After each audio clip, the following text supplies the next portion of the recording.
Seit Jahrzehnten verlassen und verwildert. So wurden in den norditalienischen Alpen aus manchen Dörfern regelrechte Geisterorte. Ja, aber dann zog plötzlich neues Leben ein. Die Häuser wurden saniert und die Urlauber kamen. Die Idee, ein ganzes Dorf als Hotel mit ganz unterschiedlichen Herbergszimmern, Alberghi diffusi nennt sich das Ganze und heißt in etwa so viel wie verteiltes Hotel. Das Konzept ist inzwischen auch in Deutschland angekommen. Und wie es dabei mittendrin in der unterfränkischen Gemeinde Main-Bernheim läuft, hat sich Alexandra Rehse angeschaut. Gäste wie Freunde empfangen und nicht wie Touristen. Mit dieser Idee richtet Janine Scheller ihre Ferienwohnung für die nächsten Besucher her. Die letzten Vorbereitungen auch bei Ute Rauschenbach. Auf ihrem Weingut empfängt sie Besucher aus Deutschland und der ganzen Welt. Also für uns ist es immer spannend, wer da zur Tür hereinkommt, wie sind die Menschen drauf. Es ist jedes Mal anders. Heute kommt der Besuch ganz aus der Nähe, eine Weinwandergruppe aus Nürnberg. Also, herzlich willkommen in Main-Bernheim. Hatten Sie eine gute Fahrt? Wunderbar. Das ist ein schönes Örtchen, wir haben es von außen schon gesehen und wir haben morgen eine Stadtführung und da lassen wir uns einfach mal überraschen. Die Gäste wohnen alle in historischen Gemäuern, aufwendig saniert, mit viel Liebe zum Detail, um einen Ort zum Wohlfühlen zu schaffen. Wir suchen uns immer was, wo wir gemütlich abends zusammensitzen können und einfach ein nettes Wochenende haben. Und wir möchten auch nicht 3 Stunden anreisen, sondern es reichen 1,5 Stunden. In Main-Bernheim haben sich die Einheimischen zusammengetan. Sie wollten ihren kleinen mittelalterlichen Ort mit Leben füllen. Ihr Ziel: sanfter Tourismus statt Massenabfertigung. Inzwischen gibt es 4 historische Herbergen. Janine Scheller ist hier im Ort geboren. Sie und ihr Mann wollten ihr altes Bauernhaus mit angrenzendem Ziegenstall eigentlich abreißen. Heute schämen sie sich fast dafür.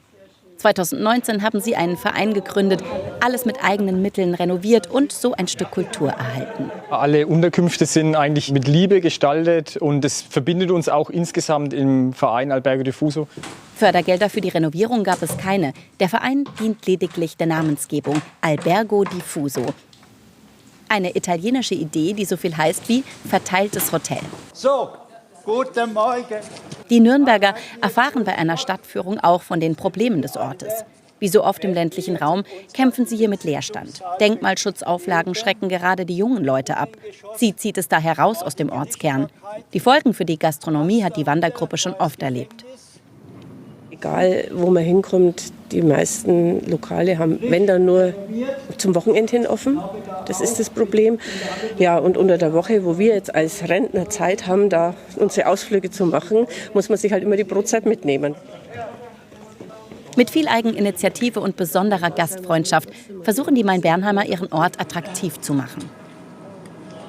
Das ist für uns Städter ungewohnt. Ne? Hier grüßt jeder jeden. Ute Rauschenbach hat gemeinsam mit ihrem Mann ein lokales Weingut aus dem 15. Jahrhundert gekauft, aufwendig renoviert und in Betrieb genommen. Ja. Einmal kräftig ziehen. Oh, cool. Mit ihren Weinen lassen sie alte Traditionen wieder aufleben. Ich freue mich, dass ihr da seid. Wo seid ihr denn hergekommen? Aus Nürnberg. Aus Nürnberg. Das ist ja keine ganz weite Anreise. So ist jeder im Ort Gastgeber auf seine Weise. Die Grabengärten entlang der historischen Stadtmauer sind das Aushängeschild von Main-Bernheim. Sie liegen an einer stark befahrenen Bundesstraße. Die meisten fahren einfach daran vorbei. Die Stadt verpachtet die Parzellen kostenlos. Um die Gärten zu erhalten, erfahren die Touristen bei der Stadtführung. Danach geht's zur örtlichen Brauerei. Ein paar Einheimische haben sich zusammengetan und nach 3 Jahrzehnten das Brauhandwerk wieder aufleben lassen. Einmal im Monat laden sie ein zu frischem Bier. Es ist auch super schön, dass von außerhalb so viele kommen, weil das einem natürlich zeigt, dass zum einen unsere Einwohner und die mit uns komplett zufrieden sind, aber wir auch was geschaffen haben, was für alle anderen absolut interessant ist. Wir fühlen uns wie zu Hause hier. Mit ihrem Konzept hoffen sie, dass Gäste zu Freunden werden und wiederkommen. Ein paar sind schon öfter da gewesen. Und Claudia